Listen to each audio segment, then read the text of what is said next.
Episode 66 in the Back of the Class podcast. I'm Glenn. I'm Ben. And before we start off this week's episode, I'd like to say huge thank you to our sponsors, the Balgriffin Inn, Pitchside Pizza and Grill, VAR Electrical, Members First Credit Union, Coco's Cakes and Orem.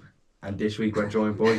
Sorry lads, I'm sure everyone says to you, but that's a whole lot of sponsors. Yeah. I've been doing podcasting for 15 years. I don't have one sponsor. I don't know how you are doing this.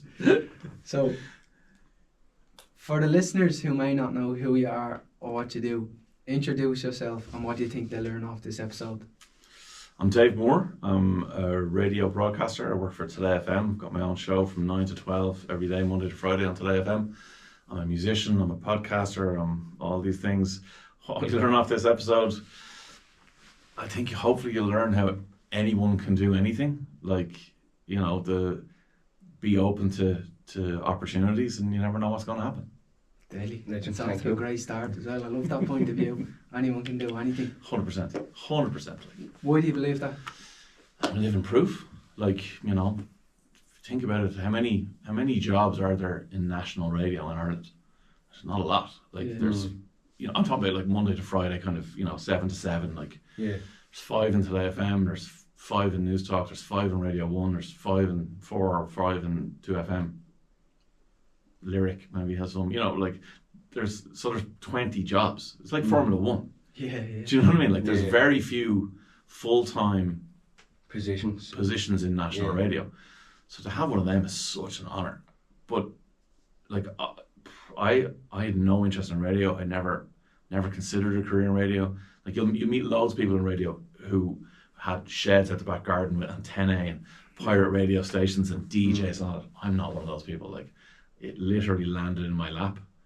I signed a 6-month contract, and that was 24 years ago. And how did you actually end up going into radio? Was it a thought maybe that someone sparked in you, or was it... No, it was so I went to school, went to college, didn't do anything to do with entertainment, but I always wanted to be a musician. So I had an agreement with my parents when I was starting, when I finished my Leaving Cert, and I said, like, I want to be a musician, and they were like, yeah, that's cool and all, but you need an education first, so go to college, and after 4 years of college, if you still want to be a musician, we'll support whatever you want to do then. I said, fair enough, like, I'd still only be 22, like, fine, I'll give it a bash, whatever.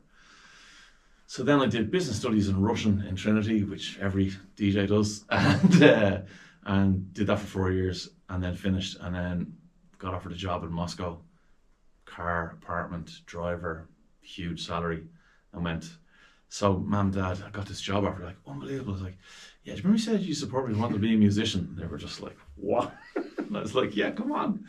And they were like, hey, what do you want to do? So because I was in kind of study mode, I knew I couldn't just stop and start being a musician. That was like, the transition would be too hard.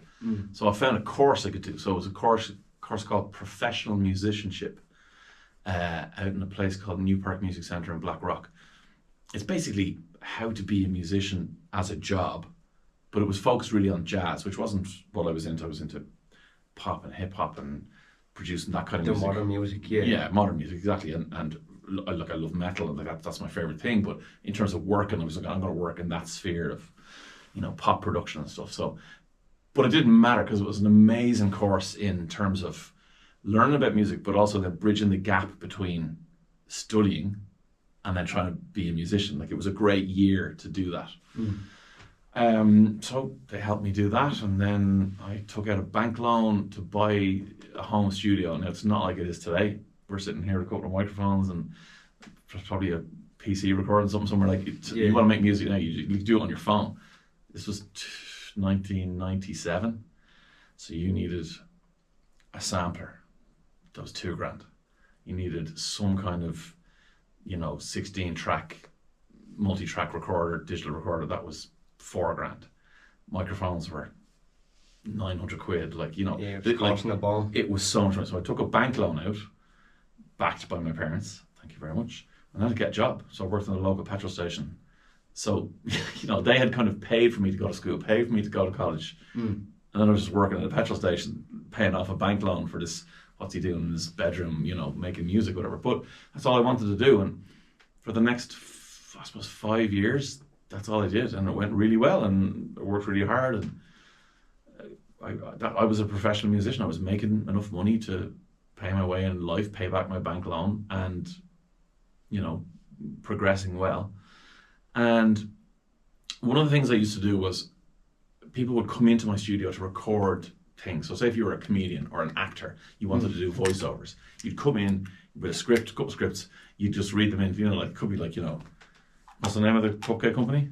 Coco's Cakes. You'd be like, Coco's Cakes, great for all your Coco's Cakes needs, down in the line. Lads come in and do that. I'd record them doing that, then put music on, make it sound like a real ad, do 4 or 5 of them, they'd give it to their agent would shop around to the studios, and somebody would hire them to do a job, then they'd be doing it for real.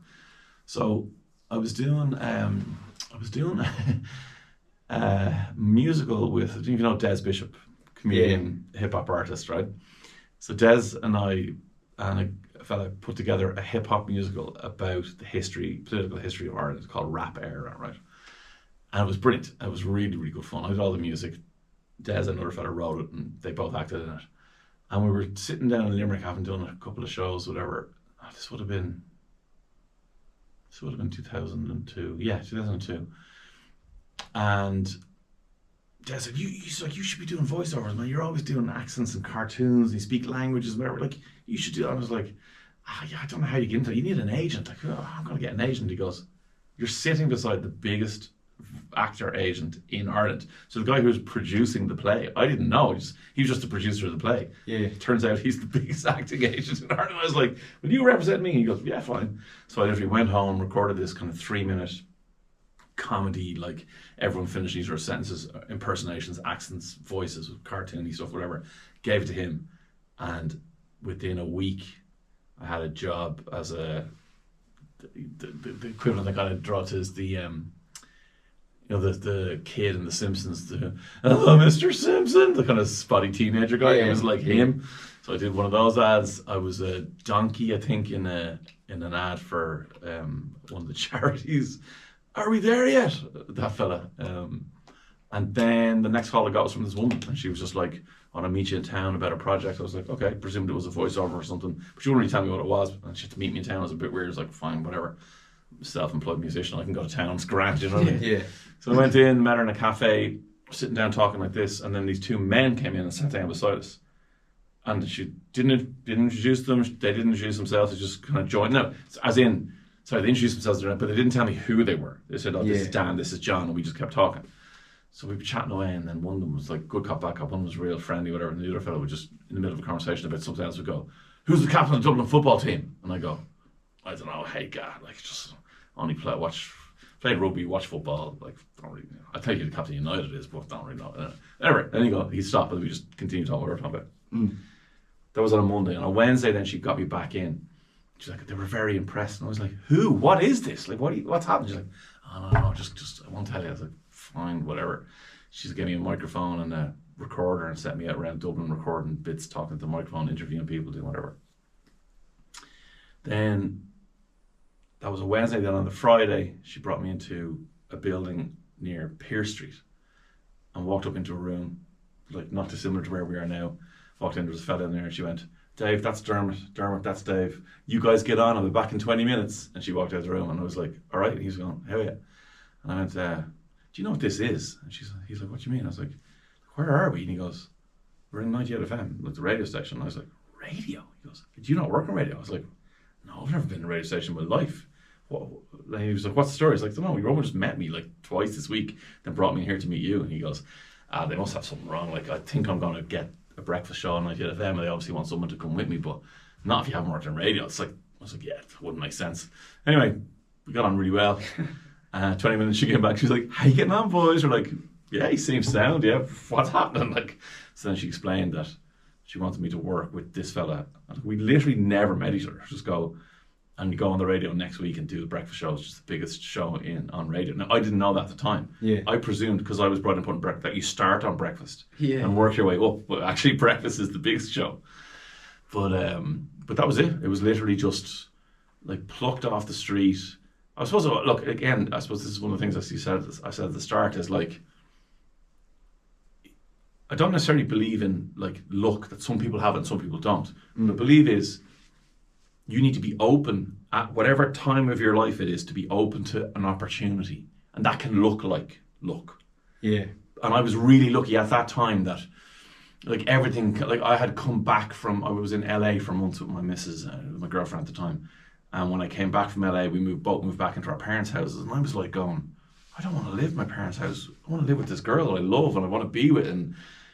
But I can't afford an apartment because I could make all my money in February and maybe not get it again until September. How do I pay rent? You know what I mean? All these questions. So I was kind of saying to myself, no, I need a job.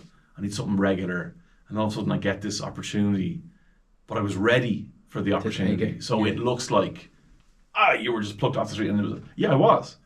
But if it had been a year earlier, I would have been so focused on music, I would have gone, I'm not doing that. But at this stage, I was like, no, this is good now because it's really early in the morning. We finished at 12. I could be back in the studio at 1 o'clock. And yeah, sure, I'll only start at 1 o'clock most days anyway. So, and I get paid. Brilliant. Little do you know, it takes over your life and you don't have time for anything else. But that was kind of how it landed in radio back in 2002. How did you find like starting interviewing people? Did you always have the confidence, or was that something you had to build? I think I'm really lucky in the sense that I built it really early. You guys would be too young to remember. There was an incredible rugby player called Jonah Lomu. If you've ever heard him, he's an All Black, right? He's the most famous rugby player in the world. This was again 2002.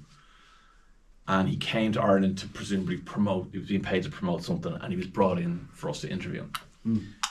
And like it would be like interviewing Messi now. Like honestly, like he was the biggest name in sports. It was Jonah Lomu. He was like, I don't know, was he 6'5", about 6 foot wide. He was a winger, but he just literally, when you're finished, honestly, look up video of Jonah Lomu playing rugby. He would just lift lads. Full team couldn't stop him going down the wing. He's unbelievable.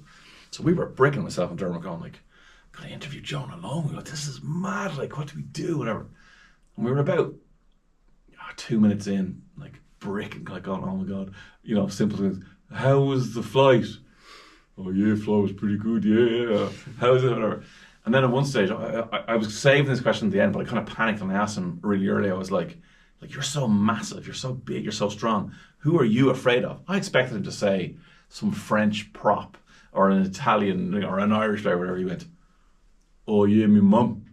I just broke up laughing and going, of course he's afraid of his ma. Everyone's afraid of their ma. Like, no matter how big you are, if your ma's chasing you with a wooden spoon or a flip-flop in New Zealand where he's from, and then I realised, everybody you talk to is just a bloke or a girl. They're just a person, right? So, obviously you want someone to be giving. You want to do a good interview. So you want to do your work. You want to prep the life out of how you want the interview to go. But if they're not, it's on them, not you. If you've done your work, if you've taken it seriously, if you've thought about what you want to ask, what you want to get out of the interview, if it doesn't go well, it's them. And they're usually there to promote something. So their job is to do a good job. So everyone's trying to do a good job. So you just treat it like it's just another part of being a professional person in whatever world you live in, wherever you work. You want to do the best job you can do, and the other person's trying to do the same. But I just remember thinking when he said that, I was like, this fella gets up in the morning and has to go for a wee. He has to brush his teeth and eat breakfast. Same as me. Same as you.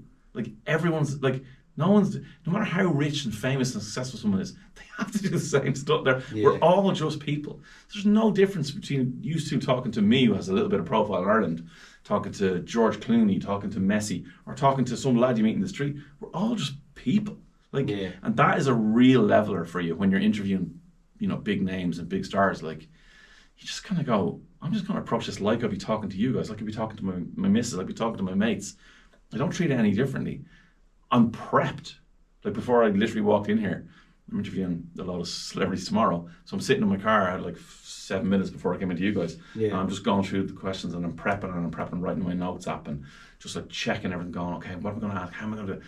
And like a lot of times, like, we have unlimited time here. It's a podcast, right? Like, at some stage we have to go to bed, right? But But like tomorrow I'll tell you, so I have Chris Hemsworth, Halle Berry, and Mark Ruffalo tomorrow for 6 minutes.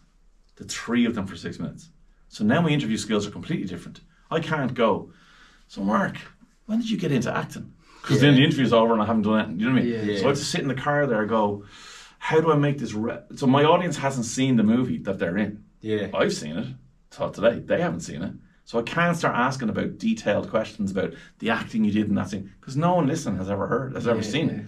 So what I have to do is I have to think about, how do I get questions to these superstars that all they want to do is sell their movie?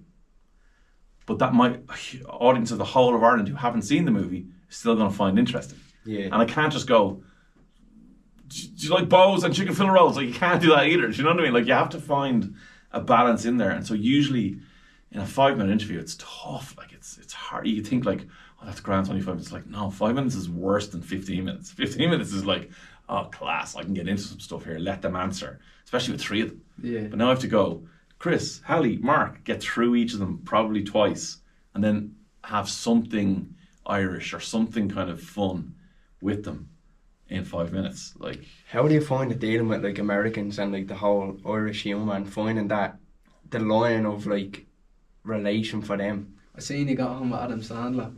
Oh, He seemed to like George the Clooney, game. Adam Sandler. Like, honestly, that was the most chaotic interview I've ever done. Clooney is such a messer because I thought, Adam Sandler's so funny, right? So you think he's going to be the one that's going to cause a bit of havoc and a bit of chaos. Yeah. No. It was all George Clooney from the start. He was just like, as soon as I came on, he was like, Irish, what's up, Irish? Yeah. And he says, Sandler, like, you're not Irish. He goes, I'm Irish. And I'm Irish. And he was like, blabbing. And straight away, you're in. I'm going, this is brilliant. So they're a bad example of how good it can be. A lot of times you get on and someone's on their phone and they look, because they're, you're on Zoom and they're on Zoom and they look over and they go, oh, hey, man. They don't care. They're just like, yeah. Actors often say this. They do the movie for free and they take the money for promoting the movie. That's what they get paid for. To sit in a hotel room for doing interviews, 8 hours doing interviews with 50 me's, to do face-to-face stuff in London and LA and New York, to do press stuff, that's what they get paid to do. Yeah. I'll act for free, but you'll pay me 20 million quid to go and do this absolute horse shit that I have to do with people. How would you separate yourself then, or how would you make your interview stand out compared to other people's That interviews? is literally the most important question I can ask myself. So that's a brilliant question, because that's exactly it. When that many people are interviewed. Now, I suppose my team around me and work, like there's 4 of us on the show, including me, like we've worked really hard to have the people who make the decisions as to who gets interviews to make us, because we do the best interviews. I don't mean me as the interviewer, but I mean we put them out, we research them, we schedule them into our planner. We do everything we can for Universal Pictures, Netflix, Prime Video, all these companies now who have all these stars. We work really hard with them to make sure that all these interviews work. But how do you stand out is the key question, right? So I suppose the first thing is you're usually asked to introduce yourself, like the way you guys asked me there. The person, there'll be a tech person on the Zoom call and they'll go, hi Dave, like, hey, how's it going? That's your opportunity. Like, so the stars are here. The tech person's basically going to say to you, I'm going to disappear, and when I do, you can slate your name in your outlet and just go on. And so you've got like this nanosecond to go. So I'll always look for their name on the screen. It'll usually say, Georgia, John, whatever. And straight away I'll be like, I'll hear their voice, because sometimes they're not visible, but they're talking, so their thing comes up at her, and they'll go, hey Dave, and I go, hey Georgia, how are you doing? They're like, oh, I'm great, thanks. I'm going to disappear, slate your name, and I go, absolutely no problem, Georgia, thanks so much. Hey guys, I'm Dave from Today FM in Ireland. How are you? Nice to meet. So I'm straight away, I'm giving that, which is making them go, oh, this guy isn't on his phone, going, oh, who? Like, they have to match the energy. Yeah, they have to. And then straight away, I'll try and make them understand through body language and a smile and the first question that my show is fun. Like, I'm not here to go, I think it was Kurosawa in a Japanese film in the 40s who really laid the path that you guys, like, fine, those interviews are amazing, but that's not what I'm doing. And that's not what they don't need to give me those answers that go into the depth of filmmaking or recording music if it's a musician, or whatever the celebrity is pushing, a book or a show or whatever. Like, I don't need that. I need them to understand that the radio show I make is absolutely the most fun you can have. Listen to tunes, have a bit of a laugh for 3 hours. That's what my job is. So you're trying to get that idea across really quickly. It doesn't always work, but you have to try. And then to make yourself stand out, I guess, you always want to try and get a moment in an interview, whatever the moment. And we know from social media, right, that like if you get a moment and you can put it, like you mentioned the Adam Sandler thing, like George Clooney maybe stand up on a chair and show him my legs, right? You know, that's your moment. And you're not going to do that in every interview. But sometimes the moment can be like a negative one. Like I had Pierce Brosnan on for the movie Giant. It's an unbelievable movie about Prince Nassim, the boxer. Pierce Brosnan's absolutely amazing at it. I had an 8-minute interview and I did 7 minutes and 37 seconds talking about Giant. And then at the very end, I know Pierce Brosnan doesn't like talking about James Bond, right? Everyone knows that. So I'm not going to 2 questions in go, hey, do you remember when you were James Bond? Like, what was Goldeneye? Like, I'm not going to do that. But I just filmed this really softball thing and I said, I've been talking to Stephen Knight for a couple of times over the last few months. Stephen Knight is the guy who wrote Peaky Blinders, but he's writing the new Bond movie. And I said, I've been trying to get out of Stephen Knight anything about the Bond movie, but he's all NDA, non-disclosure agreements. He can't say anything. I'm really friendly. We've had a great time. I've interviewed him about 3 times this year. Like he kind of knows who I am. And we're not friends or anything, but you know, it's a good vibe. Yeah. I've asked loads of great questions about the movie. We've had a lot of fun. He brought up a tuxedo at one point, so he was referencing Bond in a subtle way. So I said, I'm going to try this. And I said, there will be a new Bond actor. So someone right now knows that they're the new Bond. I don't know who it is. You don't know who it is. But what would you say to that young actor stepping into those patent, leather shoes? It's such a softball question. All he has to go is go, well, I remember when I took the job, it was a difficult time, but it'll be great. It'll open loads of doors for you. Something he said 1,000,000 times. Perfect answer. He just goes, well, I'm really excited about Giant tonight, the premiere, of course, we have, and I can't wait till Amir here sees the bright lights and everything. Like, literally pied me. But when I played it out on the radio, and I wanted to take it out, my producer was like, no, we're leaving it in. Yeah. And I was like, no, I look like a dick. And she was like, no, people will love this. So we left it in, and literally people were texting going, did my radio glitch? You asked him about Bond. He just talked about people didn't know. And then I was like, how do you think I felt? Like, I was just like, this guy is literally answering a question I didn't ask him. But what can you do? Like, sometimes, and then that was our moment. So even though I thought the moment was, I asked him, he had a leopard print tracksuit top on in the movie. And my moment would be me asking about the leopard print tracksuit top. Because it's funny to think of Pierce Brosnan. I was like, did you still have it? And he goes, yeah, I kept that along my Mamma Mia costume and the tuxedo. So I was like, oh, there's my moment, Grant. This interview's deadly. But then that was the moment when he's literally just gone, I am not. In some ways it made him look like a bit of an Egypt, not in a bad way, but just like, he was just focused on that movie. And he just didn't want to talk about anything else. And that's fair enough, do you know what I mean? So, but it was just really funny the way he did that. But sometimes that's how you stand out. By asking the question and getting the wrong answer. Yeah, I think it's like as well, when you're a kid, somebody asks you, like, how are you getting on in school? That's nearly like that question, but for him. Yeah. It's something that I was constantly hearing. He said grand so many times. Yeah. You know what I mean? Like, yeah, that's fair, yeah. How do you deal with, like, people who are media trained and people who are more, say, themselves and don't mind answering questions? I was going to ask you, how do you, like, for example, you said you're interviewing Chris Hemsworth, like, how would you approach that interview? Would there be any personal questions that you'd be like, oh, I'd love to ask him that, but like... Yeah, but you can't. Yeah. Like, no, so I don't mean you can't. Or even like, you'd want to, as you asked Pierce Brosnan about Bond, you'd want to ask him about Thor. Thor, exactly. Yeah. So, that kind of what I was painting the picture there was, I did the work. I focused on the film Giant. I still made it outward facing to my audience, talked about fashion. Like, the first time you see Pierce Brosnan, he's dancing, like, in a boxing ring, he's DJing for a lot of kids, and he's cringe, and I said to him, like that's not how we expect to see Pierce Brosnan. He's like, oh no, and he was loving that, and he has shit hair, and and he's really old, so you break that ice that way. So I built up to the but the historical question about another character that he played. Yeah, so what happened to me was I got this new webcam, really good, high quality webcam, Planton, but it's brand new, it's the second time I've used it or whatever. Yeah, and I was interviewing these 2 people from, I'll get it right now, what was it from? From 1,000 Blows, which is a Stephen Knight show about Victorian London, Stephen Graham is in it from Adolescence. He's a boxer. It's unbelievable. And I was talking to these two stars of the show. And I reached forward, but obviously there's hand gestures built into this camera software. So I went like that. Yeah. And that must mean zoom in, right?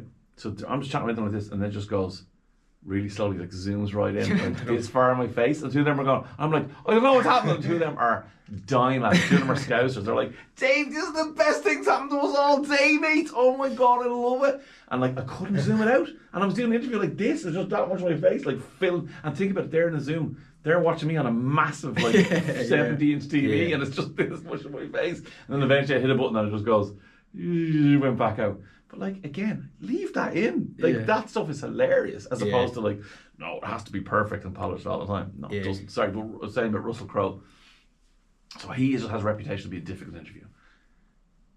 And I was getting scheduled, it was like 8 minutes, but it was on Russell's assistant's Zoom. Like, it was a whole thing. He was in on his holidays. Like, none of this was looking like for a good interview. I was going, okay, try and disarm and do whatever. So went on the call, the Zoom call. His assistant just appeared on the thing. She was like, hi. I was like, hi, how's it going? How are you?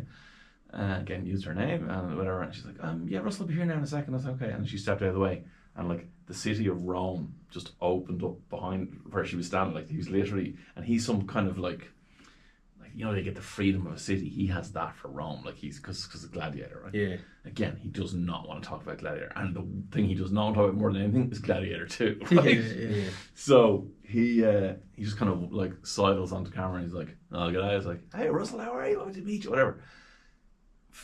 Her Zoom ran out. You know the way sometimes you're doing Zoom, like it has 40 minutes or something. I was talking to her for 40 minutes. Literally, we became best mates over this Zoom chat.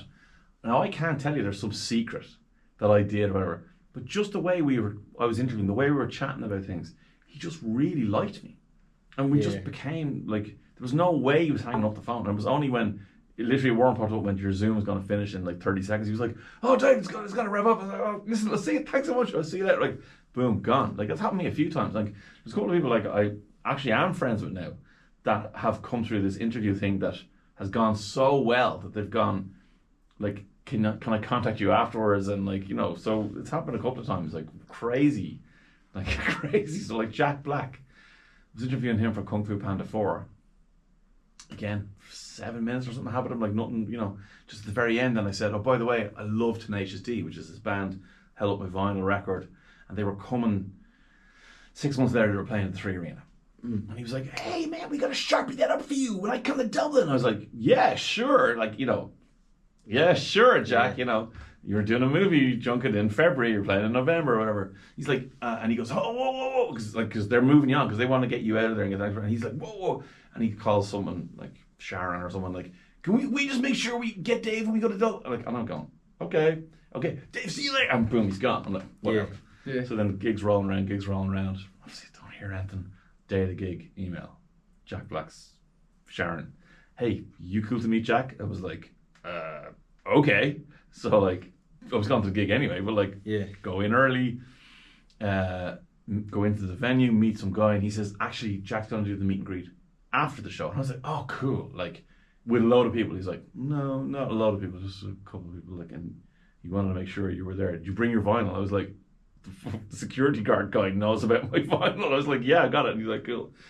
So then I literally, like, in this room in the 3 Arena, and he just walked in, he's like, "I said it would be so, and it is so." Like, I'm like going, oh my, like, how do you do that? Like, you're Jack, like, whoever, like, you're at that level, and you remember there's a dude in Ireland that interviewed me on a Zoom call in February. I need to sign his record. That stuff's crazy. Do you know what I mean? But like, I guess you only get that if you're having fun, you know what I mean, with the person. They're going to go, I'm not afraid to meet this guy. This guy isn't a psycho. He's not like boring or whatever, you know. So, yeah, I guess in all interviews like that, you just try and use your own personality, the stuff you think is funny, stuff you know your audience wants to hear, but you also want to make that person have some fun Yeah. Because they are. Like when it zoomed in on my face, that was the best thing happened to those Liverpool actors because they were bored out of their minds answering the same, not the same questions, but the same kinds of questions all the time. You're kind of going, how can we make this more interesting for them and therefore for my audience, you know? And it always has to be about the audience. So.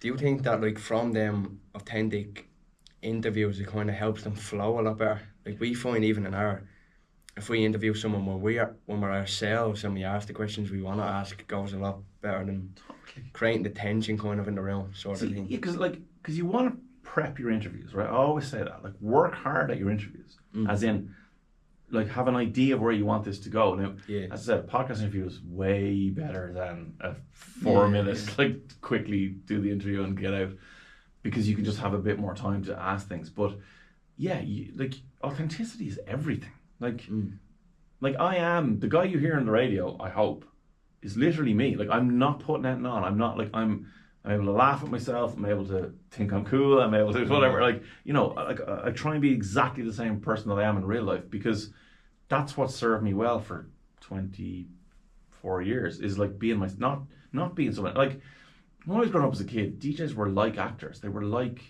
movie stars, like rock stars. Like you'd hear them on the radio going, "And that was a great song there by Wham! And now here's Queen." And like they all sounded weird, and you were like, "Why did it sound like that?" And then when I started radio, I remember the very, very first time Dermot. So as I said, we just kind of got to know each other while we were getting ready for the job. But like the second day or something, we sat in a studio, say with 3 microphones, and we put headphones on, right? And then somewhere down the corridor was the tech guy, and he went like, "Okay, Dermot, I'm just going to bring you in off the back of the Sugar Babes, and then just station ID, and then get talking." And we had an idea what we're talking about. He's like, yeah, cool, whatever, okay. So we all sound this. Sugar Babes, the kind of end of the song plays, Dermot goes, "That's the Sugar Babes there on 98 FM. And I was like, and I literally said it out loud, "Oh my God, you sound like a DJ," to his face. And then we wrecked the recording or whatever. And I was going, "Oh, sorry, I just couldn't believe you sound like a DJ." And it was only like, it was just a really good microphone, headphones, the music playing. I was like, I couldn't help myself. But like, you know, we still made a career out of not being super DJ. We were just 2 blokes having a chat like you guys are. Yeah. Except we did it on the breakfast show on 98 FM, Drive, afternoons on Today FM, and now mid mornings. But like it was just by being ourselves. So that's the key thing for me as well, is like not just because obviously my show isn't just interviews. I do 1 interview a day. Like it could be 3 minutes, but I have a 3-hour radio show to do. So when I'm talking about everything else I'm doing on the show, that's still, it has to be me. Otherwise it's, yeah, if it's too fake or too forced, it's not going to sound like you. It's not going to be you, and therefore you're not going to get the best answer out of the person you're talking to, whether that's a really famous person or whether it's a listener on the phone or whatever. Like you're just not going to get the same reaction and interaction unless you are yourself. You know? Yeah. What do you think is your favourite part of the job? Would it be the interviews, the radio, the music? My favourite part of the job is I am a really positive person. I'm really content, positive person, and I believe the world is like really positive and really good. I think there's way more good in the world than there is bad. Yeah. Do you think that's because you're looking for it though? Or yeah. Because you're when your mind focuses on something, it's a bit like the red car theory. It's like a tunnel vision towards that thing. Yeah, I believe you. Yeah, I believe you kind of get what you attract things in this life that you live. But I think, by and large, most people in the world are sound. I think the news cycle doesn't want you to know that.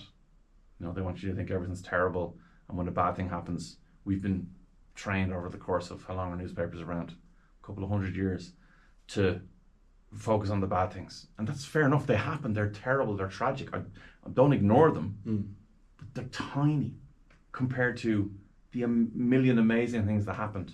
Yeah. Like, you guys have welcomed me in here today to a studio and you've asked me to be part of this. I'm honored. Like, this is a really good thing for me. So that's how I feel about this, is that like, there's 2 lads that I don't know from Adam who reached out on Instagram and said, will you come in and have a chat? I'm like, deadly. Yeah, of course I will. Because that's really good. But that could be like me getting out of my car and, you know, stepping from going, "Oh, sorry," and I go, "Oh, no problem." Go, "Yeah, nice one." Like, you know, as opposed to like assuming that when you get out of a car and you know they're going to go, "Fuck you," you know, they're not. Like, most people are all right. So I think my favorite thing about the job is pushing that positive view on the world out to the whole country. Now, at exactly the same time I'm on the radio, if you don't want that and you want despair and doom and gloom and current affairs and everything's terrible and you should all be afraid and why are you even getting out of your house, you fools, there's loads of radio stations that give you that. Yeah. But you won't get it from me. And that's my favourite thing about the job, is connecting with the listener in a world of positivity. As I said, not ignoring the bad stuff. Like today the first thing we talked about in the show was the weather. Because houses are flooded all over the country. Now, I didn't wring despair out of it and kind of go, call me in if your house, I want to, Mary, what's happened to you? Yeah. Oh, Jesus. And the government leave you behind, Mary. They don't care about you and your house is flooded. Like, there's stations doing that. Yeah. I got a lad on who's a weather expert, had a laugh at him without making light of the fact that people's homes are flooded. We respect the fact that, but then half the text coming in were from the west coast of the country going, what are you talking about? That's just a normal day in Galway. You got a bit of rain, lads, on the east coast. Or it's actually sunny here. Like, it's only because you're in Dublin and you got it. So they're slagging me off. You know what I mean? And your man's a Villa fan, so I'm going, up the Villa, because I'm a United fan and I want Villa to win the league and not Arsenal or City. Yeah. So I'm dealing with the topical subject that's actually not great. Like, the weather sucks. People are late for work and, you know, dropping their kids to school and everyone's getting pissed on. It's freezing. People's homes are wrecked. I'm sure there was probably damage we don't even know about. It's all bad. But, like, how can we do that through that prism of, okay, but, like, this, you've come here to the show to be entertained and to feel better about the day by the time you turn the radio off, whether it's 10 minutes or whether it's 3 hours or whatever, that you're not going to go like, no, I have more misery there now. That's not what I'm about at all. So definitely my connection with the listeners, because it's all about them. That's all I care about. I don't care about Russell Crowe and I don't care about Jack Black. I don't care about Chris Hemsworth. I mean, I care about my job, to do my job with them. But they're not listening to my show. Yeah. Like, you're listening. If you're tuning, you're listening to my show. I care about it. So I want my interview with Chris Hemsworth to be entertaining for you. I don't really care if Chris Hemsworth thinks I'm a dick. That's fine. But if it makes it funny for you or entertaining for you guys, that's the most important thing. So always looking out, connecting with the listener, and doing it through that kind of prism of positivity that's the most important thing for me. So would you be conscious of who you surround yourself with? Oh God, yeah. Yeah, totally. How important do you think that is for sort of doom and gloom? Like, a lot of people, it's just all they want to see is the negatives, and people who always talk about their problems usually like their problems. They usually don't want to solve them. Yeah, I mean, I suppose I don't want to surround myself with people who ignore their problems or don't speak about their problems or don't want to deal with their problems. Like, you know, I've friends I've been friends with since I was 4 years old, 12 years old, you know what I mean, 18 years old. Like, they're still my friends now. So if they're having a bad time, I want to be there for them and talk through it, and absolutely. But yeah, surrounding myself with people who are like-minded in the sense that they're not going that they're not going to try and drag me down. Do you know what I mean? Like, and that's not like, again, we talked about it, I think, at the start, like, that you attract what you put out, I believe. Like, a perfect example for me is social media, right? I've been on social media since Twitter was a text on a phone. You won't remember that, but in 2007, the reason Twitter was 140 characters was because you had to include a phone number, which was about 10 characters and a plus 11. So you had to have room to write plus 353, whatever your phone number is, the Twitter phone number, and then write your message, and then it would appear on Twitter. Like, that's how it began. Like, people forget that. But I've been on Twitter since 2007. I've been on Instagram since it came out, been on Facebook for the same length of time, TikTok, whatever. I don't get hate. I don't get abuse. Now, I don't mean never, but so rarely.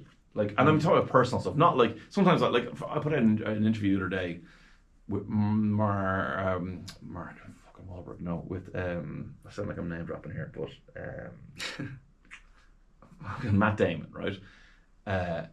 Put out an interview with him, and remember in lockdown, Matt Damon was in Ireland, and he was pictured down at Dalkey with a Super Value bag. And it became a whole thing. Matt Damon's in Ireland with a Super Value bag. So I asked him, does he still have the Super Value bag? Because again, that's a way of getting into the conversation without, I'm not ignoring the movie that he's in. There was 2 other people in the room who were in the movie with him. I wanted to talk to them. But I explained to them, I said, but you guys don't know this, but he broke the Irish internet during lockdown. They were like, what? And I was like, yeah, he had a super value bag. And I said, do you still have it? He goes, no, no one didn't survive, whatever. So that clip got put up, and like people go, oh, like ask a better question. Oh, like what a typical Irish media question, or whatever. Like obviously that interview was 7 minutes long, and 6.5 minutes of that thing was about the movie and asking all the questions these people who want to complain want to ask. Yeah. But the clip that goes up that's 27 seconds long is the bit about the thing, because that's what my social media team and work think will connect with the audience. So sometimes you get that kind of stuff. But I'm talking about like, personal, like negativity, personal hatred, messages like DMs or whatever. I literally don't get them. Why? I'm no different than anyone else. Other people talk all the time about how toxic social media is. It's not for me. Because I choose to follow accounts that aren't like that. Yeah. I put out this positive thing and I get it back. And I think social media is an example of that, but I think that happens in your life. That like, if you do love doom and gloom, I don't mean you'll be forced to live it, but I mean if you enjoy that for whatever reason, people who are like-minded will be your friends. Yeah. And that's fine. That's absolutely fine. There's nothing wrong with that. Just for me, that's not how I want to do it. That's literally a quote we texted Glenn the other day. It was, change the way you look at life and watch how your life changes. And I think you read what you saw as well. Like a lot of people, I was thinking that today, because I was looking at social media and I was looking at the amount of comments on one post, I was thinking, I never comment on negative posts ever. Yeah. Like, even on, like, say if it's RT News, put something up, I'd never say, slander anybody in the comments. I think a lot of people do that too much as well, and they just read what they saw, then they get hate on their own page. Yeah, of course. And why wouldn't you? Like, because you've set yourself up as confrontational. You set yourself up as judgmental. You set yourself up as, I could go into every single one of those comments on the Matt Damon interview and go, what would you have asked him? How would you cope with the interview? Like, I could do that, right? And that's, you kind of go, yeah, fair play to you. Fair play to your man off the radio. No, because I wouldn't do it. If someone slagged me in real life, I go, yeah, fair enough. Like, cool. I'm not going to turn around and go, all right, you fucking go in there. And in 4 minutes interview 3 movie stars. Like, it's fine. Like, and so by dropping that and not responding and not reacting, the next video that goes up, it's all positive. And the next one's all positive. And then eventually in 6 months' time, there'll be one little negative thing. It's fine. But I do believe that. I do believe that you control the narrative even in ways you don't know you control it. And trust me, like, I'm a lot older than you guys. I've lived a lot of lives and I've learned a lot of things, but that is one of the key things I try and pass on to everybody, my own kids and everyone, is like, you get to control how you're perceived by everyone else, and that will set the tone for your life. Yeah. You know what I mean? Like, if you are someone who, as I said, is aggro and confrontational, or that's what you'll get. I'm not saying it's bad. I'm saying, but that's what, you'll be involved in those robust discussions. Maybe you love that. Fair play to you. I don't want that. I just want to be content. I want to think that the world is a nice place to be, and that it'll be nice for my kids and their kids, and it's been nice for my mom and dad, and like, that's kind of how I view it. So I think that thing of like changing how you look at things is so powerful. Really is. You mentioned how rare radio jobs are, how the breakfast shows and all that. What do you think separates you, who has that, to the people who are trying to get it but can't get it? Well, that's a good question. I do think authenticity is a big part of it. I do think, like let's say, for example, the show that's on before me is Ian Dempsey, right? And Ian Dempsey's been on the radio for 40 years, okay? Like, can you imagine how good you have to be on the radio for 40 years? But Ian Dempsey doesn't put anything on. Ian Dempsey finishes his radio show, takes off his headphones, I walk into the studio, and he greets me exactly the same way he's just been talking on the radio. Like, he's exactly the same. I'd like to think I'm exactly the same. The people who are successful in radio, they're not, oh, well, it's radio time, I can be something else over here, like, now it's...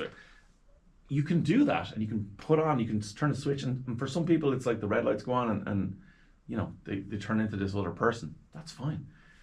But everybody I see who does the job at the top level, they're themselves. Yeah. And they mightn't have the freedom I have because of the show I do like you're not going to hear, you know, Pat Kenny talk about an argument he had with his missus and tripped over the cat. He's not going to do that, right? Yeah.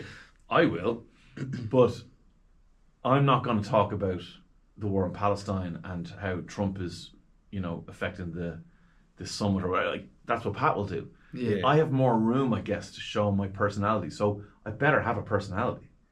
And I think that in my type of radio, that's really key. You have to be a really liked person to own 3 hours of daytime radio and have a load of like hundreds of thousands of people tune in and not go, don't think I like that. You know, and Pat has that because Pat is like, he's more listeners than I do, so he's doing an unbelievable job at what he does, and I'm doing an unbelievable job at what I do, but we're totally different. And we're serving two different audiences doing two different things. But he's authentically him and I'm authentically me. And I don't know if that's the answer. I don't know if that's why I still have this job.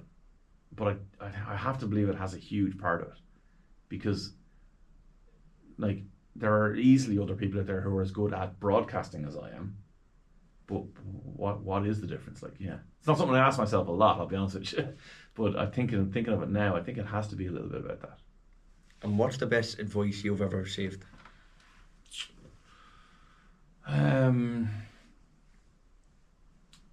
Probably from a couple of people, similar type of advice in different spheres and worded different ways. But ultimately, it would have been like, don't be afraid to try. Like, you mightn't be good at whatever it is. Like, so an example I would give is my dad.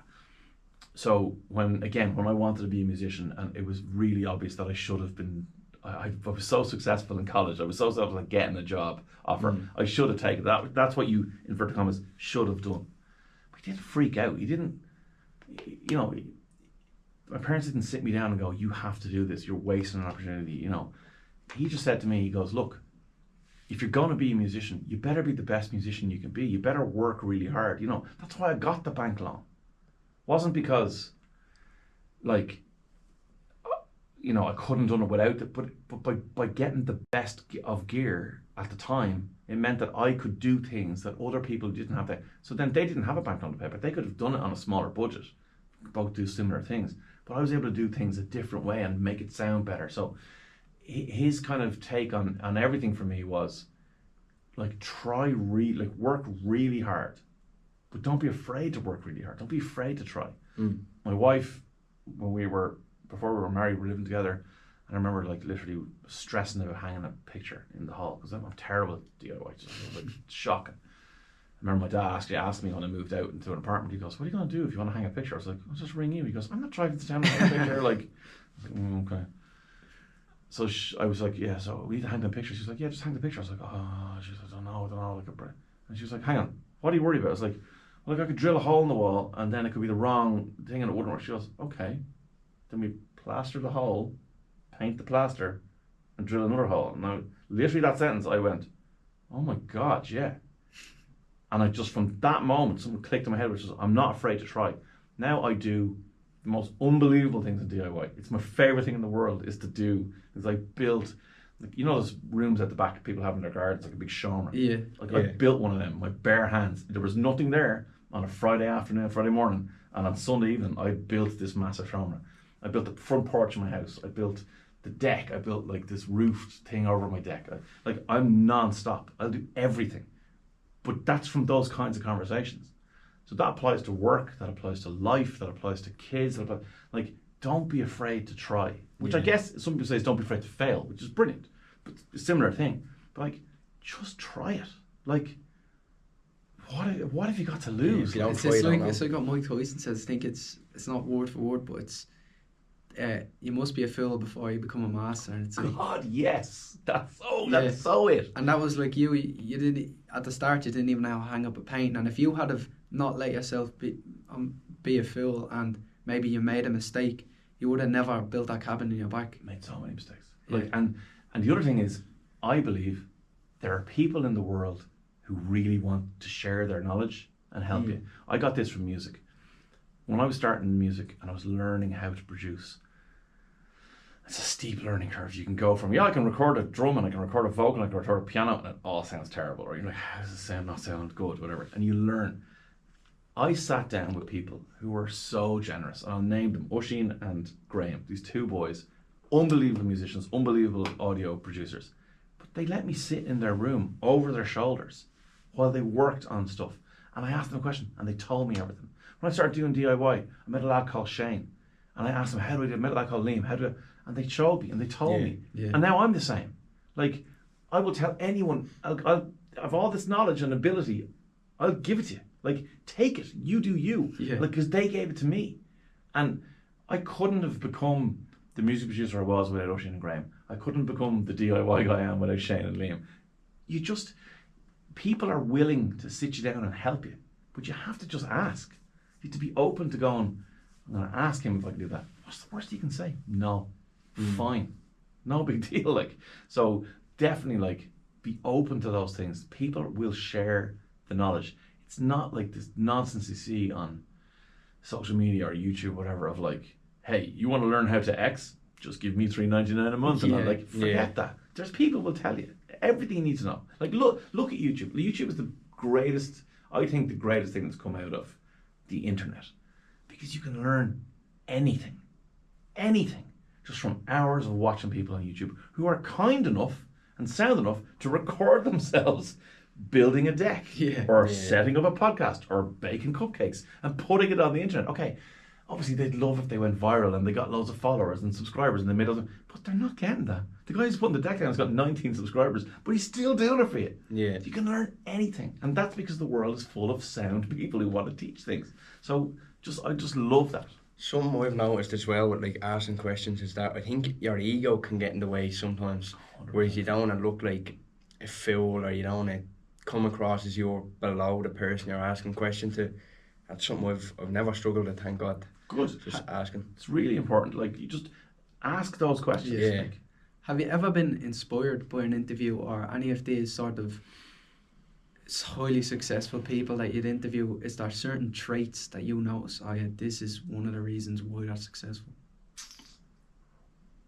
Honestly, not really. But I'm not doing those kind of interviews if you think about it. Like, I'm not doing an awful lot of deep dives on people's lives, and like the questions you're asking me, I'm not asking people these questions. Like, I'm going, how do I make this 7-minute interview into something cool for the radio, whatever, by and large. Obviously, I've done hours and hours of podcasting and hours of in-depth interviews on the radio show. In previous versions of the show, we would have spent 20 minutes talking to someone, and we would have had, inspirational people or any of those people on the show, sure. I'm just not sure there are enough similar traits to narrow it down. Like, everyone's different. Yeah. It's like I kind of said at the start with Jonah Long, like, everyone gets up in the morning and pees and has breakfast and whatever, right? Yeah. But everyone came from somewhere else, and everyone's going somewhere else. Like, I think it's really, I can understand that. I understand why people look for the secrets, or they look for the commonalities between people and go, well, right. But a lot of the time the people are successful because maybe they come from money, like, or, maybe they had opportunities that other people didn't have. I'd be more interested in talking to the people who came from nothing and became successful. I think that would be a much more interesting conversation than 90% of famous and rich people who they weren't handed it, but like, they had to work. And don't get me wrong, you can't be very successful if you don't work, but sometimes opportunities supersede ability. Do you know what I mean? Like Formula One is another example where you have to be really rich to be a Formula One driver. Yeah. You just have to be. Your family has to be rich. Like, it's really hard for someone whose family isn't really wealthy. Like, there's a guy called Alex Dunn, I don't know if you know him, he's a young Irish guy. He's in Formula 2, he's gonna be a Formula 1 driver. But I know his family come from a completely normal background. This is so rare. Like, it's so rare. Everyone else is from dynasties of, motor racing and wealth and whatever. And that's fair. As I said, there's 20 jobs in the world to be a Formula 1 driver. Like, it's pretty small. But, sometimes it's those people I find less impressive than, just some random lad or girl who just got out of whatever situation they were traditionally in because they were so focused on whatever it was. That was the only thing they wanted to do. Don't get me wrong, that's Taylor Swift. Like, I'm not saying it's not like Taylor Swift's journey is, it's insane. She's so focused from when she was 8 years old. She wanted to be a singer-songwriter. Like, she's so inspiring from that point of view. But I'm not saying, like, so what I mean is, it's not like someone has to be from the ghetto or someone has to be from a really I don't mean that. I just mean people who really made, like, Taylor Swift's family weren't in pop. Like, they weren't, you know, she didn't just get handed a record deal. Like, you know, she worked. And that stuff is really inspiring. But that, I think, is more inspiring than just meeting famous people or talking. You know what I mean? Like, that's less so. And where do you see yourself in 5 years? Japers. These are questions I should be asking myself and have answers for. Look, I would love to think I'd be doing the radio show because I absolutely adore it. It's just an incredible job to have. Like, I'm so blessed every time I go in there that I get to talk with the country, pick random stuff to talk about, have people listen. Like, it's amazing. So I really hope in 5 years I'm still doing that.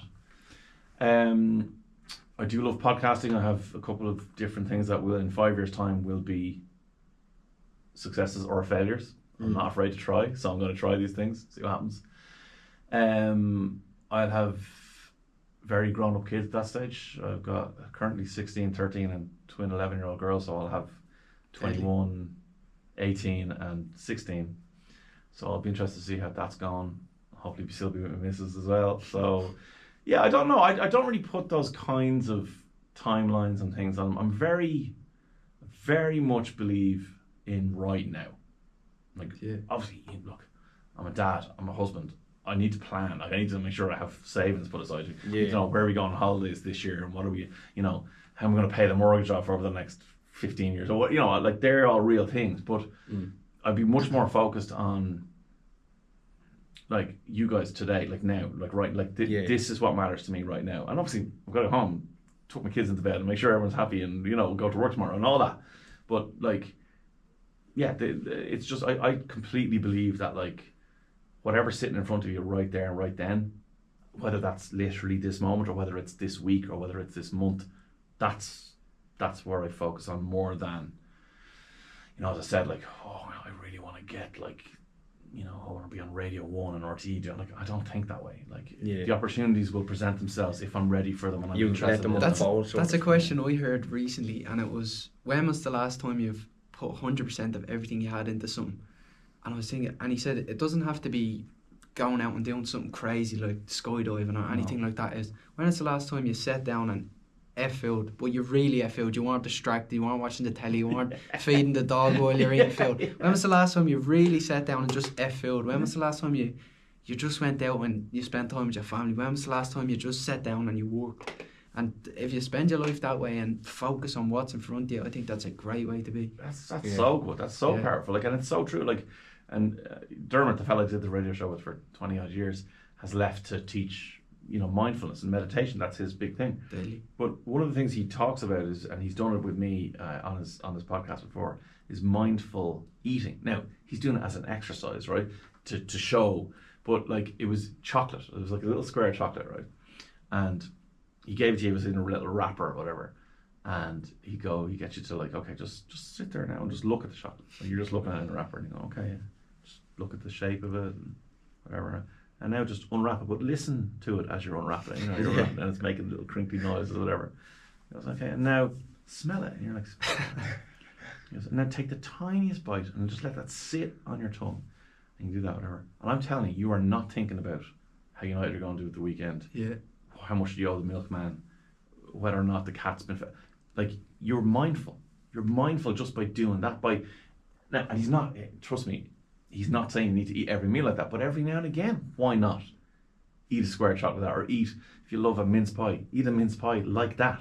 Like, but then apply that to your whole life. Everything like, else, think of just, you can't give 100% of yourself to everything all the time, but you can pick a thing. Like, I always think, like, I love languages, speak a few languages, right? And people say to me, like, what will you do when you retire? when I retire, I'm going to learn languages. That's all I'm going to do. I'm going to become fluent in as many languages as possible. And I'm going to sit there, and thank God the internet's here now. I don't have to travel to Peru to learn Spanish or whatever, right? But like, I'm going to spend like that thing of 10,000 hours. Like, if I work really hard for 6 months and do proper conversations with people who speak the language and go and visit a country that speaks like, I'll become fluent really quickly. Yeah. I'm not better at languages than anyone else. No one is. Yeah. But you just you immerse yourself focus in it. and immerse yourself and do. And then in 6 months I go, Italian, grand. Okay, what's next? Like, I speak, whatever I speak, let's do Norwegian. Sit down and do that. Like, why not? Like, and just, I don't mean it has to be languages, but I mean, why not learn how to do 100 keepy uppies? If you can't do 100 keepy uppies, just teach yourself. I guarantee you, if you spend 3 months doing keepy uppies, you'll do 100 keepy uppies. But if you don't, you won't. You know what I mean? Yeah. I had a realisation like that the other day. Me and Glenn have a clothing brand, and we're in the middle of designing our third drop, and halfway through the second, we're like, right, it's coming close now. We need the third drop. I'm like, I cannot think of what are we supposed to do? How are we supposed to? I don't even know how to design this next piece. I don't know how. Nothing's coming in my head. I'm like, I'm looking at the likes of like Yaller, Nike. I'm like, they probably have teams. They probably have real people who are sitting there designing, and that's their full-time jobs. I'm like, how am I supposed to compare to these? And I'm like, right, if I just, and then I actually just sat down. I immersed myself in it. I sat down with a notebook, a notepad. I just thought, right, what do I like? What is my little own twist to it? And I sat there for 2 hours without drawing on it, and I think I was just thinking. And then eventually, because I was just sitting there being present in the moment, it snapped, it came to me, and I just started drawing. But then I realised I was shit at drawing, so I had to draw it out 6, 7 different, I didn't mean that, like 8 times or something to really get it out, you know what I mean? And then just through immersion and through putting myself in the position, through eliminating the distractions, it came to me, and things started to line and shape up for me then. But again, isn't that everyone we're talking about? Like, you weren't afraid to try. Yeah. Like, how many people do you think sit in their room and go, I want to do a clothing brand? You go, what am I making? They'll just laugh at me if I do that. Yeah. I don't know. I said, I don't know how to do that. Like, Nike have loads of people. Like, I can't do that. Yeah, you can't. Until you try. Yeah, but if you try, you might be able. You mightn't be able to do it. Yeah. Your ideas might be terrible, but if you don't try, you're never going to know. So don't be afraid to try. And then what you're talking about there is that thing of like, it's just focus. Yeah. It's like people often take up a hobby, particularly in January, or they go, I'm going to do the gym, I'm going to do knitting, I'm going to learn a language, I'm going to whatever. Yeah. Christ, you can't. You're right, you can't. Because you didn't give yourself a chance. Yeah. You have to be disciplined. You have to go every night from 7:30 to 9 o'clock. I'm going to design clothes. And if you do that for 2 weeks, you've done like 10 hours of clothes design. Yeah. If you do 10 hours of focused clothes design, you'll design something good. But if you do 2 nights, you do one, I skipped Tuesday, on Wednesday, I had to go football training. I did a little bit on Thursday, but I was really tired. No, like, sorry, like, you know, you're not giving it everything that you've got, and then it's not going to happen. It's like when people ask me about radio advice, I go, have you got a podcast? And they're like, what? No. Okay. Stop whatever you're doing and do a podcast. You can buy a microphone for 90 quid and you can plug it into a computer that's at home and record yourself talking about whatever you love. If you love stamp collecting, if you love Liverpool, don't care. Just do that and do it every week and put it out on the internet. Don't tell anyone, put it out on the internet. And in 52 episodes time, in a year's time, you'll have 52 episodes done. And do you think you'll be better after episode 52 than you were episode 1? Absolutely. So where will you be in 104 episodes time? Yeah. You know, like, you guys are on episode 66. What are you like now versus what were you like on episode 1? A lot. But how do you get there? You only get there because you're not afraid to try. Yeah. You guys stood up one day and went, we're going to do a podcast. And it's probably going to be terrible at the start because you don't know, you're learning. You have to admit to yourself that you're learning. But if you don't do it, if you wait and like, oh no, I couldn't do a podcast yet.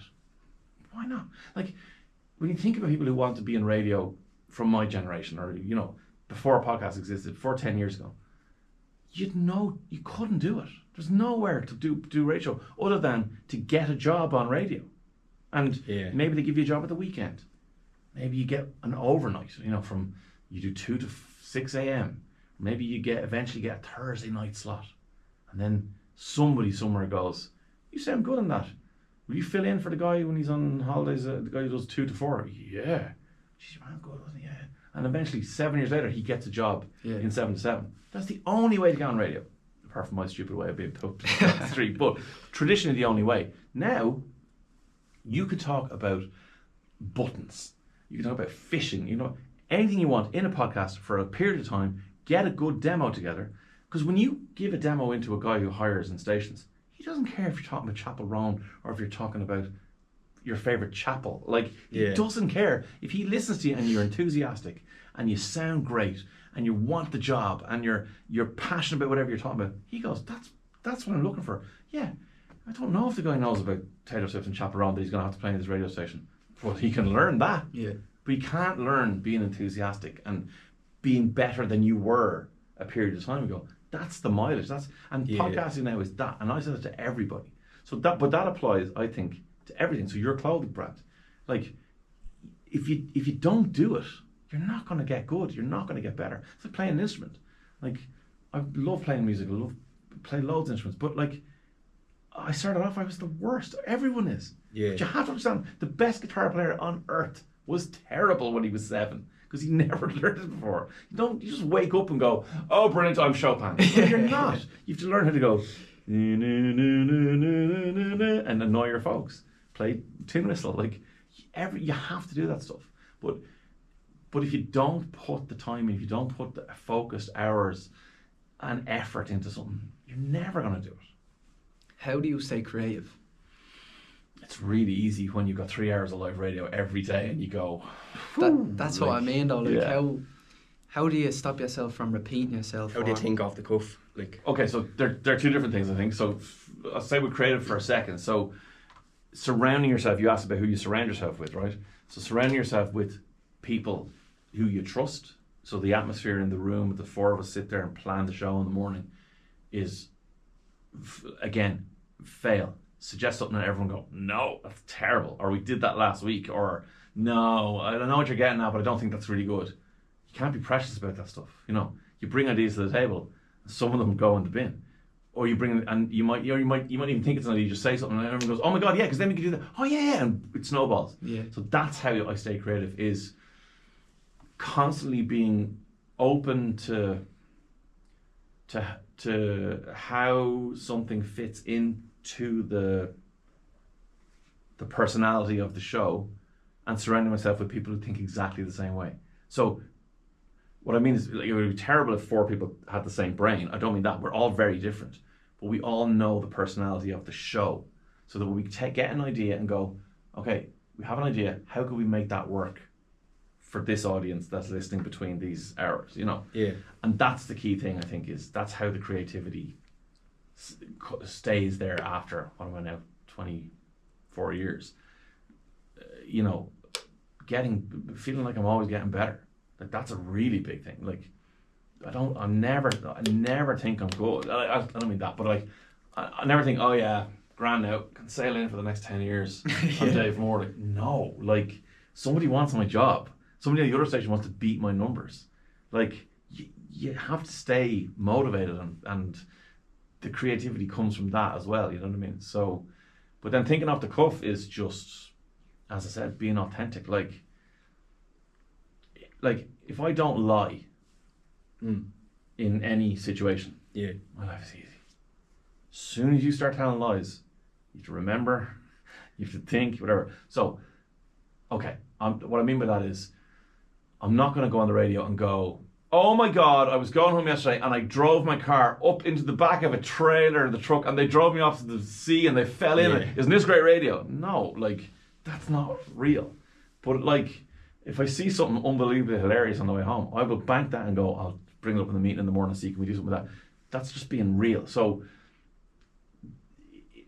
thinking off the cuff is trusting yourself that you're not doing anything that you wouldn't do in a conversation with your mates. Mask, like, yeah, exactly. Not wearing a mask. Yeah, perfect way to describe it. So that if I'm real about what I'm talking about, then like how can I not just talk? Like, and yeah, there's times when you go, I'm talking to the listener going, oh my god, I've nothing. What am I going to say? I've nothing. And then your brain kicks in and your years of experience kick in, and the personality of your show is again that's the bedrock you base everything on and go, well, this show I would always say something like, Yeah. So you just kind of pick that stuff up. So and you learn from listening. So you listen to, like when I had Dermot as a co-host, listen to him, I'd hear him all the time and I'd pick up on him and he'd pick up on me and my producer and my assistant producers and the station and other people doing other radio jobs and other conversations and this, like, you're constantly listening. And so you can kind of just bring all of those things.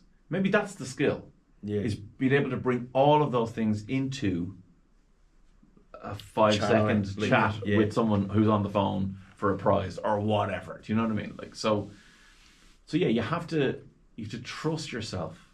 And the easy way to trust yourself, I think, is, as I said, it's just to be yourself. Like, just whatever that means, whether it's authentic or not spoofing or what, like, just if you're yourself. And don't get me wrong, sometimes the most mundane, seemingly boring thing can be the funniest, best thing that happens. Like the other day we were talking about potatoes on the show. So Cahill is from Tipperary, he's a fellow I work with, and he's a proper coach. Like, I'm slagging about it all the time. But he was talking about how he cooks spuds on a Sunday night and then portions them out from Monday to Thursday, brings them into lunch, right? And people then start slagging him, right? But then he got really defensive about, don't slag me off my... So then I kind of took it and I was like, I take the shirt off any man's back who slags off my spuds. Don't you dare! Like, and I started ranting and raving. That's what I would do in the group if I was sitting around in the pub with my mates and so on. Yeah. So I'm not going to swear because I'm on radio. You have that filter in your brain. I'm not going to say anything mean to Cahill. He can take a slagging like we all can, in that scenario. It's a safe environment where absolutely I can slag him, I can slag Maria, I can slag Shannon, they can slag me, and the listeners, it's the same. The listeners can come on and abuse me from high heaven because they know I can take it. Because we're all in it together. So that kind of stuff is like the creativity and the kind of the thinking on your feet just comes from having, I suppose, core kind of values and beliefs that are the filter you put everything through. Yeah. And then it's pretty straightforward then. What does success mean to you?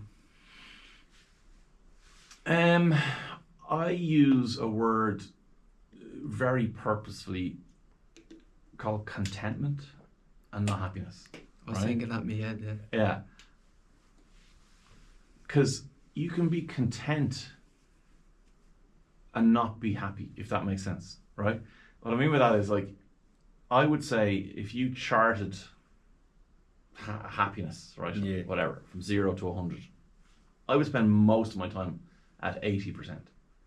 And I would say that's contentment. In other words, I can be sad, I can be broken, I can be upset, I can be stressed. And that can affect my happiness, but it can't really affect my contentment. Because in order to be content, that's part of it. The bad stuff is part of being content. It's like, I'm not trying to get away from my life. I'm not trying to, like, I'm accepting my life for what it is. Good, bad, success, not success. Like, as I said, not afraid to fail, not afraid to try. That all comes from an overall feeling of,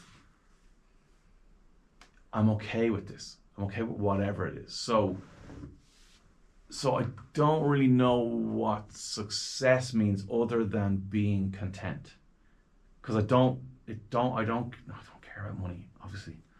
I don't mean that. You need to pay your mortgage, you need to pay your bills. I've got 4 kids that break me financially. But so I want to have enough. But I'm not motivated to be, trading stocks and buying Lamborghinis. Don't care. I'm not motivated by career success in the sense that, obviously, you just asked me where I want to be in 5 years. I want to be on Today FM doing this radio show. I love it. I love Today FM. I love the radio show.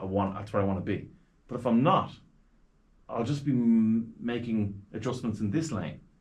Whatever I'm doing, that'll be success for me, in the sense that I don't believe I'll completely fail. Or even if I did, I'd figure something else out. Like a cat, you always land on your feet. Or at least, maybe that, but also maybe like, I'm okay with it. Like, Yeah. I'm okay with not landing on my feet. Like, I'm okay with because think about why. Like, I'm in a job because people above me think I'm okay at my job, or I'm good at my job, or I'm the best at my job right now. Yeah. That can change, and it's not about me. Like, okay, maybe if I was lazy or if I didn't care enough, whatever, then yeah, maybe I'd do myself out of a job. Like, I'm a United fan. Ruben Amorim did himself out of a job, right? Just the other day, he literally went in a press conference and attacked his superior. I could do that tomorrow. I could do it right down this podcast and tell you that my boss, Chris, is an idiot. You're not an idiot, Chris. I love you. But I could do that, and then I'd be out of a job, right? Yeah. So you can make your own downfall. But if someone else comes along, if I get a new boss, which I just did recently, but if that new boss goes, I'm just not really feeling your man, Dave, I think we should try something else. And the boss goes, well, or the upper boss goes, well, Yeah. that's your job. You're supposed to sort the line up on Today FM. Like, if he goes, yeah, listen, thanks for everything. Yeah. See ya. Man, 6 weeks, we're going to try something else. Okay. What can I do? Like, you know what I mean? I can't, like, you can't control what other people do. So I just have to kind of be able to react to whatever happens. And as long as I have what I term my contentment, I think that'll be success for me. It might look different. I might be on a high profile station, or I mightn't have or I might have no radio job. Maybe I'll just be a podcaster or a musician or whatever. But like, okay, like, again, like, when you have a mortgage, you stress about paying the mortgage. Stress about, well, can I always live in this house ever? But if I couldn't, fine. Like, I'd make it work some other way. You know what I mean? So I think I don't put any kind of weight on those kinds of things. Do I love a nice car? Absolutely. Do I collect Jordans and guitars? Yes. Is it stupid? Of course it is. But like, if all those things were gone, fine. Like, it doesn't really make up who I am or where my contentment is. It's not in things, it's not in career, it's not in money. It's in like my family, it's in my friends, it's in how I interact with the world. I think we started talking about at the start, putting positive stuff out into the world. Yeah. That's how I deem myself successful. Deadly. What advice would you give to the younger generation? I think the advice that I got, don't be afraid.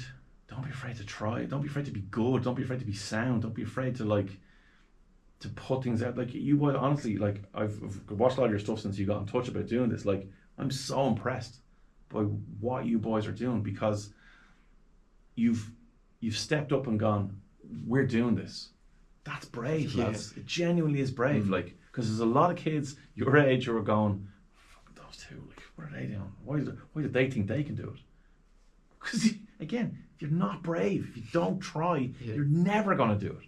And that could be becoming a painter. That could be working as a bus driver. That could be becoming a cleaner in a different country. Like, the bravery is everywhere. But I would say to the young people, which I say to my kids all the time, is just don't be afraid of the hard work. Don't be afraid to try something. Like, the worst thing my kids can say to me is, I'm giving up something. I'm like, why are you giving it up? Like, if you can paint me an argument as to why, if you want to give up X because you really want to focus on Y, I'm with you. If you just go, I'm giving that up because I'd much rather sit on my phone and chat to my mates. Like, no, sorry. But like, put in hard work. Yeah. Get out the other side. Get out what you put in.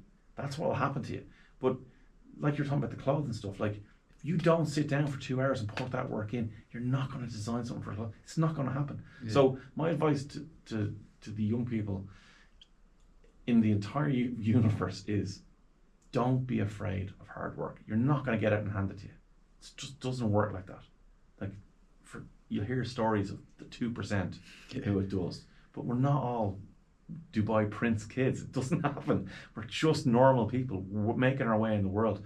So be brave and enjoy it. Like, life's amazing. Like, I don't know if you ever think about this, but like, do we all know how ridiculous it is that we even exist? Like, I do this all the time. Right? My favorite thing is, and it always sounds wrong or contradictory. We are so irrelevant. You've got to remember that. You are utterly irrelevant, right? Now, You matter to yourself and your mom and your dad and your brothers and your sisters and your friends. I don't mean that, but I mean talking about cosmically, right? Yeah. Like, we are so a speck in time that doesn't, like, the dinosaurs were the top creatures on this earth for 65 million years. They're gone, right? We've been around for about 100,000 years. Like, the dinosaurs were around longer than the gap between us and the dinosaurs. It's Right? mad, yeah, when you think Like, about it. so you are so irrelevant. So it doesn't matter. So what I mean by that is, I don't mean, so, go kill someone. It doesn't matter. All that matters. What I mean is, don't worry too much about small or irrelevant or things that you can't control. Like, what have you got? 85, 90 years, if you're lucky. Just do the best you can. Have the most fun you can have while being helpful to the rest of the world. And I guarantee you'll have the best life you could possibly have. And then it's gone. And people believe different things. I don't believe in nothing else. I'm like, this is our one shot. Or at least the one we know of, right? You've got this one. So you guys are a perfect example. You're doing stuff. You're not sitting there going, yeah, the world owes me this, and I should be getting that, or whatever, and no one gives me that. No, it's like you are examples of people who are getting up and going, I'm doing this. I'm being positive about my life, and I'm the same. I want to constantly challenge myself, do things, like work, like it's all about that stuff. It's all, and sorry, when I mean work in everything, work in your relationships, work in your friendships, work in everything. But if you don't do the work, it ain't going to happen.